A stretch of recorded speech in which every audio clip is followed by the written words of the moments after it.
వీటి గురించి మాట్లాడరా ముందు నువ్వు ఎందుకు పనికిరానటువంటి నువ్వు ఈ రోజు మీ తండ్రిని అడ్డం పెట్టుకొని ఇష్టం వచ్చినట్టుగా నీచమైనటువంటి ఈ ఐటీడీపీ ద్వారా సోషల్ మీడియాలో విచ్చలవిడిగా మహిళల మీద నడుపుతూ మీ హోంమంత్రిని ఏదో అన్నారంట.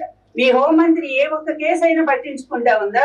మహిళల మీద ఇన్ని అత్యాచారాలు, ఇన్ని అన్యాయాలు రాష్ట్రంలో ఎప్పుడు జరిగినంత ఘోరంగా నిమిషానికి ఒక రేపు జరుగుతా ఉంది. మరి అట్లాంటి వాటి గురించి మీ హోమ్ మినిస్టర్ ఒక్కసారైనా స్పందించారా? దోషుల్ని శిక్షించారా? మీరా నీతులు చెప్పేది జగన్మోహన్ రెడ్డి గారికి?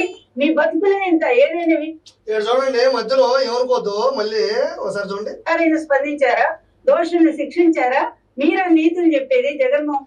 చూడండి, కింద పేపరు, పైన ఫోను, అక్కడి నుంచి పైనుంచి వస్తుంటది, ఆఫీసు నుంచి. పెద్దవాడు కరెక్ట్గా మాట్లాడుతుందా, మనం చెప్పిందే మాట్లాడుతుందా, భజన చేస్తుందా లేదా, అబద్ధాలు మాట్లాడుతుందా లేదా, నారా లోకేష్ గారిని పట్టుకొని అబ్బాయి రే అని అంటుందా లేదా అని ఈవిడికి ఇచ్చారు పూర్తి బాధ్యత. పేపర్లో కూడా సజ్జలా పంపించాడు, వేడిగా ఉన్నాయి పేపర్లు. అక్కడి నుంచి తీసుకొచ్చారు కదా, ఎక్కడి నుంచో మరి ఆ జెరాక్స్ షాప్ మరి ఏమో కానీ. ఇక్కడ చూడకండి, నేను అబద్ధం చెప్పట్లేదు కదా. ఇక్కడ చూడండి, ఎవరైనా స్పందించారా? దోషుల్ని శిక్షించారా? మీరా నీతులు చెప్పేది జగన్మోహన్ రెడ్డి గారికి? మీ బతుకులే ఇంత ఏదైనా విషయం వచ్చినప్పుడు సమాధానం చెప్పకుండా దాటేసుకుంటూ పారిపోయేటువంటి మీరు వచ్చి ఇక్కడ సవాలు విసురుతారా? అంత శక్తి నీకుందా? అసలు నువ్వేంటో, నీ పరిస్థితి ఏంటో ఒక్కసారి నువ్వు ఆలోచన చూసుకో.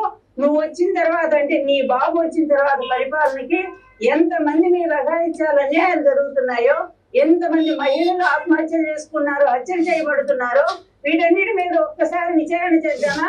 నీకు నిజంగా ధైర్యం ఉంటే ఇక్కడ మీ కరకట్ట కొంపకు మేము 200 మీటర్లో ఉన్నాము, ఇప్పుడు ఏమంటే మేము రావడానికి సిద్ధంగా ఉన్నాం. అరే లోకేష్, సిద్ధంగా ఉన్నాంరా.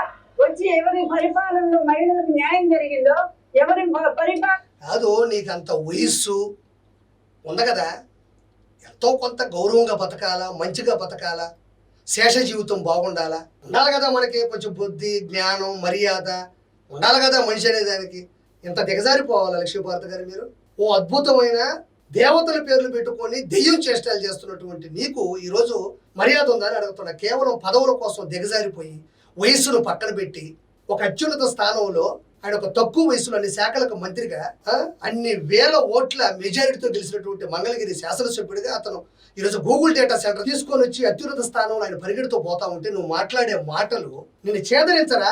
నీకు చెప్పేవాళ్ళు ఇప్పుడు జగన్మోహన్ రెడ్డికి అయితే చెప్పేవాళ్ళు ఎవరు లేరు, నీకు చెప్పేవాళ్ళు ఎవరు లేరా? చెప్పక నేను తయారైనట్టుండవే నువ్వా? మరి లక్ష్మీభారతి గారు, మరి శ్యామలమ్మ, వీళ్ళందరూ కూడా వచ్చినటువంటి యాక్టివ్ స్కిల్స్ మీరు చూశారు. ఏదో కట్టలు తెచ్చుకొని కరకట్ట దగ్గరకు 200 మీటర్ల దూరంలో ఉందంటున్నారు. కానీ చివరిగా చెప్పేది ఒకటే, ఇవన్నీ వేస్ట్ మాటలు, వేస్ట్ కథలు. 2029లో రాబోయేదే కూటమి ప్రభుత్వం, గుర్తుపెట్టుకోండి.